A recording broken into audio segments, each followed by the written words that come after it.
नमस्कार दोस्तों, स्वागत है आप सभी का आपके अपने चैनल मूव ऑन स्टडी में। तो फ्रेंड्स, मैं आप सभी के सामने इंटरमीडिएट झारखंड परीक्षा देखिए इतिहास का क्वेश्चन लेकर आया। इससे पहले वीडियो में मैं पूरे ऑब्जेक्टिव क्वेश्चन जो 40 पूछा गया तो 40 का 40 में लेके आया तो विद आंसर के साथ। अब इस वीडियो में मैं जो सब्जेक्टिव क्वेश्चन पूछा गया तो मैं वो लेके आऊँ। तो आप लोग मिला सकते हैं क्वेश्चन पेपर। देखिए जैक से लिया गया एनुअल इंटरमीडिएट एग्जामिनेशन 2022 टर्म 2 का, जो कि फ्रेंड्स सब्जेक्टिव टाइप का होता है। तो आप लोग मिला सकते हैं आप लोग, और इसमें भी कुछ क्वेश्चन जो दिया गया मैं आप लोग के सामने लाया हूँ। तो देखिए और अपना जजमेंट कर सकते हैं आप किस टाइप से एग्ज़ाम दिए थे। तो पहला क्वेश्चन ये पूछा गया फ्रेंड्स कि भारत छोड़ो आंदोलन कब और कहाँ से प्रारंभ हुआ था।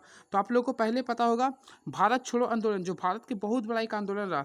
तो भारत छोड़ो आंदोलन कब और कहाँ से प्रारंभ हुआ? सबसे पहले 8 अगस्त। इसके बाद चर्चा किया गया था 8 अगस्त 1942 को। फाइनली तौर पे ये 9 अगस्त से स्टार्ट हुआ था।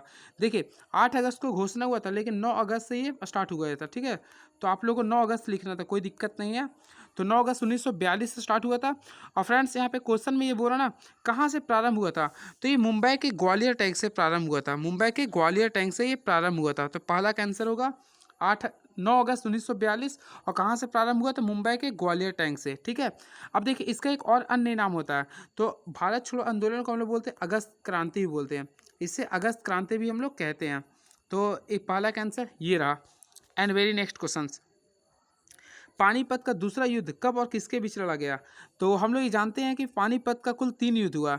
तो 3 युद्ध में जिसमें कि पहला और दूसरा युद्ध मुगल साम्राज्य के शासक के बीच में लड़ा गया। तो फ्रेंड्स पानीपत का दूसरा युद्ध जो लड़ा गया वो 5 नवंबर को लड़ा गया, यानी 5 नवंबर 1556 को लड़ा गया। 5 नवंबर 1556 को लड़ा गया। अब क्वेश्चन आता है फ्रेंड्स किसके बीच लड़ा गया? तो आप लोग याद रखिए अकबर और हेमू के बीच में लड़ा गया था। अकबर और हेमू के बीच में लड़ा गया था। ठीक है, अकबर और हेमू के बीच में लड़ा गया था, इतना आप लोग को याद रखना है। अकबर और हेमू के बीच में लड़ा गया था, हेमू के सेना के बीच में लड़ा गया था। ठीक है, अकबर और हेमू के सेना के बीच में पानीपत का दूसरा युद्ध लड़ा गया था। कब लड़ा गया था? 5 नवंबर 1556 को लड़ा गया था। अब क्वेश्चन फ्रेंड्स एक्स्ट्रा में बताता हूँ। पानीपत का कुल 3 युद्ध हुआ है। पानीपत का कुल कितना युद्ध हुआ? 3 युद्ध हुआ, जिसमें से पहला और दूसरा युद्ध में, यानी कि पानीपत का प्रथम युद्ध और दूसरा युद्ध में मुगल साम्राज्य शामिल थे। यानी कि प्रथम युद्ध जो हुआ था 21 जनवरी, मैं डेट के साथ बता रहा हूँ, 21 जनवरी 1526 को जो हुआ था, बाबर और इब्राहिम लोदी के बीच हुआ था, जिसमें बाबर विजय हुआ था, इब्राहिम लोदी का हार हुआ था।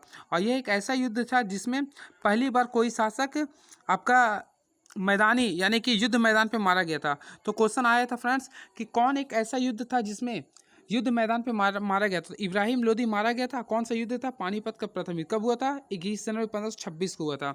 इसके बाद आपका दूसरा जो युद्ध हुआ अभी मैं आप लोग को बताने का प्रयास किया था, 5 नवंबर 1556 को हुआ था आपका सेकेंड युद्ध। किसके बीच? तो अकबर और हेमू के सेना के बीच में हुआ था। और थर्ड जो हुआ था, यानी कि पानीपत का तो कुल 3 हुआ था ना, तो पानीपत का जो तीसरा युद्ध हुआ था इससे भी आप लोग याद रखिएगा 14 जनवरी, यानी कि 14 जनवरी 1761 को हुआ था। यह मराठों के बीच में हुआ था। ठीक है, अफगान और मराठों के बीच में हुआ था। तो इसमें मुगल शासक शामिल नहीं थे। क्लियर ना? तो दूसरा का आंसर मैं बता दिया हूँ। Next question, who was the permanent speaker of the constitution assembly? तो क्वेश्चन आप लोग के बीच लिख रहा है दोस्तों कि संविधान निर्माता क्या लिखा देखिए, संविधान निर्माता सभा में अस्थायी अध्यक्ष कौन थे? सबसे पहले संविधान सभा का जो बैठक किया गया था, संविधान सभा का जो बैठक किया, पहला जो बैठक किया गया था 9 दिसंबर को किया गया था। इसे याद रखेंगे, 9 दिसंबर 1946 को प्रथम बैठक हुआ था, जिसमें अस्थायी यानी कि नॉन परमानेंट स्पीकर जो चुना गया था डॉक्टर सच्चिदानंद सिन्हा को। नॉन परमानेंट चुना गया था डॉक्टर सच्चिदानंद सिन्हा को। लेकिन यहाँ पे क्वेश्चन क्या पूछ रहा? अस्थाई। तो अस्थाई यानी कि परमानेंट चुना गया, यानी देखिए परमानेंट, तो परमानेंट जो चुना गया था फ्रेंड्स उसके 2 दिन बाद, यानी कि देखिए 11 दिसंबर को, याद रखेंगे 11 दिसंबर 1946 को इसके सेकेंड बैठक में डॉक्टर राजेंद्र प्रसाद को संविधान सभा का अस्थायी अध्यक्ष चुना गया था। इससे आप लोगों को याद रखना है और एग्जाम में भी आया था। ठीक है, और 13 दिसंबर 1946 को पंडित जवाहरलाल नेहरू द्वारा प्रारूप को घोषणा किया था। And very next question, Santhal विद्रोह के प्रमुख नेता कौन थे? तो सबसे पहले आप लोगों को मैं बताना चाहता हूँ ये झारखंड से संबंधित ये विद्रोह थे। तो संथाल विद्रोह जो हुआ था आपका 30 जून, यानी याद रखेंगे आप लोग 30 जून 1855 को संथाल विद्रोह हुआ था, क्लियर ना, संथाल परगना से हुआ था। अब इसके पूछा प्रमुख नेता कौन थे, तो इसके प्रमुख नेता थे सिद्धू कान्हू, सिद्धू और कान्हू थे, सिद्धू कान्हू थे, इसे आप लोग याद रखना है, ठीक है। कब हुआ था, 30 जून को हुआ था। इस वजह से 30 जून को प्रत्येक वर्ष झारखंड में हूल दिवस मनाते हैं, हूल दिवस मनाते हैं, ये सब एक्स्ट्रा पॉइंट है। एंड वेरी नेक्स्ट क्वेश्चन, 5वां क्वेश्चन देखिए क्या लिखा है, जालियांवाला बाग हत्याकांड कब और कहाँ हुआ था। तो ये भी क्वेश्चन काफ़ी अच्छा क्वेश्चन है फ्रेंड्स। तो जालियांवाला बाग जो हत्याकांड हुआ था आप लोगों को पता होगा, बिल्कुल सही। तो जालियांवाला बाग हत्याकांड आज से 2 दिन बाद, यानी कि आज आपका 11 तारीख है, तो यानी कि 11 में 2 जोड़ दिए, यानी कि 13 अप्रैल, याद रखें फ्रेंड्स, 13 अप्रैल 1919 को हुआ था। यानी कि जालियांवाला बाग जो हत्याकांड हुआ था 13 अप्रैल 1919 को हुआ था।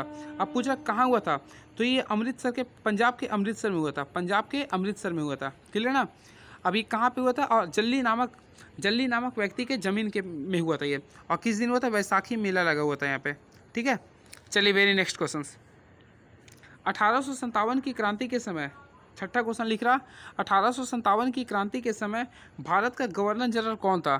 तो देखिए 1857 की क्रांति के समय भारत का जो गवर्नर जनरल था ना, वह लॉर्ड कैनिंग था, इसे याद रखना है आप लोगों को, लॉर्ड कैनिंग, काफ़ी महत्वपूर्ण क्वेश्चन होता है ये।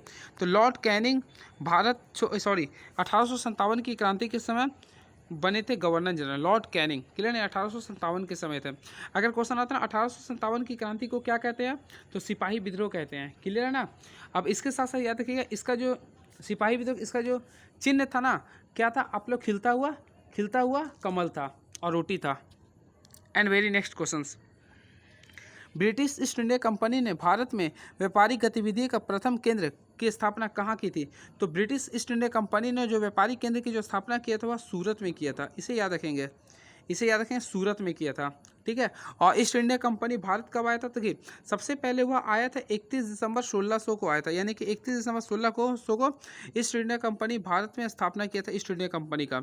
और फाइनली तौर पर यह 1608 में जहांगीर की शासनकाल में आया था, सॉरी हेक्टर मुनरो के साथ आया था, ठीक है। और कहाँ पे खोला था, ये सूरत में खोला था, ठीक है। और पश्चिमी, अगर पूर्वी भाग बोलता ना तो मछलीपट्टनम भी लिख सकते थे। तो ये था 7 क्वेश्चन जो कि प्रत्येक 2-2 मार्क्स का था। अब चलिए सेक्शन बी नंबर में चलते हैं। तो सेक्शन बी भी काफ़ी महत्वपूर्ण क्वेश्चन होता है जो कि आप लोगों को 3 मार्क्स प्रोवाइड करता था। तो चलिए मैं बता देता हूँ केवल क्वेश्चन। देखिए, मनसबदारी व्यवस्था से आप क्या समझते हैं। पहला क्वेश्चन ये था, मनसबदारी व्यवस्था से आप क्या समझते हैं। आप लोग पढ़े होंगे तो जरूर लिखे होंगे, हमें विश्वास है। प्रत्यक्ष कार्यवाही दिवस कब और क्यों मनाया गया, तो ये क्वेश्चन इजी था इसलिए मैं बता देता। देखिए सॉरी मिस्टेक हो रहा। तो प्रत्यक्ष कार्यवाही दिवस जो मनाया गया था फ्रेंड्स, ये जो मनाया गया था 16 अगस्त को मनाया गया था। अब 16 अगस्त 1946 को मनाया गया था, 16 अगस्त 1946 को मनाया गया था। अब क्यों मनाया गया था, पाकिस्तान की सेना के द्वारा बनाया गया था, मुस्लिम लीग का त्याग के कारण, ठीक है। एंड नेक्स्ट क्वेश्चन, 1857 की क्रांति के तत्कालिक कारणों की चर्चा करें। तो आप लोगों को तत्कालिक कारण की चर्चा करना है, ठीक है। And next question, Gandhi ji के चंपारण सत्याग्रह पर प्रकाश डालना है। सबसे पहले मैं एक एक्स्ट्रा बताता हूँ, गांधी जी के जो चंपारण सत्याग्रह हुआ था वो आप लोगों को पता हो कब हुआ था, 1917 में हुआ था। और इसके पीछे सबसे बड़ा रीज़न ये था ना, बिहार के एक किसान थे, इसका नाम था राजकुमार शुक्ला। राजकुमार शुक्ला ने जो अंग्रेजों द्वारा 3/20 यानी कि 3/20 जो खेती पर उस अंग्रेजों ने जो शिकार कर लिया था ना, उसके वजह से ही हुआ था। नेक्स्ट, हड़प नीति क्या है, तो हड़प नीति किसके द्वारा किया गया था, आप लोगों को लिखना है, डलहौजी के द्वारा जो किया गया था हड़प नीति ना, कब हुआ था, 1848 में हड़प नीति जारी किया गया था। किसके द्वारा होता, लॉर्ड डलहौजी के द्वारा किया गया था। तो उसके बारे में आप लोगों को डिस्कशन करके पूरा लिखना था। नेक्स्ट, भारतीय संविधान के 2 प्रमुख अवसाद कौन से थे, तो आप लोगों को संविधान के बारे में पूरा लिखना था क्या क्या। तो सबसे पहले डिसेंट बोल रहा था, तो आप लोग लिख सकते थे, क्लियर है। एंड नेक्स्ट क्वेश्चन, भारतीय स्वतंत्रता आंदोलन में दांडी मार्च के महत्व का वर्णन करें। तो फ्रेंड्स दांडी मार्च तो के बारे में तो आप लोग पूरा लिख सकते हैं। सबसे पहले आप लोग लिख सकते हैं दांडी मार्च 12 मार्च 1930 से स्टार्ट हुआ था, किसके अध्यक्षता में, गांधी जी की अध्यक्षता में। कहाँ से हुआ था, गुजरात के नवसारी जिला से, जो कि दांडी तक चला था, ठीक है ना। अब इसके बारे में पूरा लिख सकते हैं। 5 अप्रैल 1930 को यह दांडी पहुँचे थे। फिर 6 अप्रैल 1930 को वहाँ पे नमक तो उठाकर नमक का कानून तोड़ दिए, और उसी दिन से वह सविनय अवज्ञा आंदोलन में स्टार्ट किए थे। इसमें कुल 78 फॉलोअर्स थे गांधी जी के साथ। और कुल कितना दिन लगे थे, आप लोग कमेंट बॉक्स में लिखेंगे कुल कितना दिन पैदल यात्रा किए थे। वैसे 24 दिन तक, ठीक है। तो आप लोग इसके बारे में पूरा डिस्क्राइब कर सकते हैं। ये क्लास 10th में भी था, 12th में भी था, आप लोग पूरा पढ़ के लिखे होंगे। मेरा मोटो केवल था फ्रेंड्स क्वेश्चन को दिखलाना। अब देखिए सेक्शन नंबर सी में आ गया, तो सेक्शन सी नंबर में आप लोग लिख सकते हैं। देखिए 5 नंबर का था। तो पहला क्वेश्चन था 1857 के विद्रोह की असफलता के प्रमुख कारणों की चर्चा करना है। तो आप लोगों को लिखना खुद था। तो कारण अगर बोलता है तो आप लोग लिख सकते हैं तत्कालिक कारण लिख सकते हैं, धार्मिक कारण लिख सकते हैं, सामाजिक कारण लिख सकते हैं, है ना, राजनीतिक कारण लिख सकते हैं। ये सारी चर्चाएँ आप लोग पॉइंट बाय पॉइंट बनाकर लिख सकते थे। नेक्स्ट, अस्थाई बंदोबस्त व्यवस्था की प्रमुख विशेषताएं लिखना है। तो सबसे पहले अस्थाई बंदोबस्त जो चला गया था किसके द्वारा चला गया था? लॉर्ड कॉर्नवालिस के द्वारा चलाया था। तो उसके बाद आप लोग को लिखना था कैसे किस प्रकार वो चलाया था, ठीक है। 1893 के बीच में चला था। फिर देखिए क्वेश्चन मुगल प्रशासन के विवरण दे।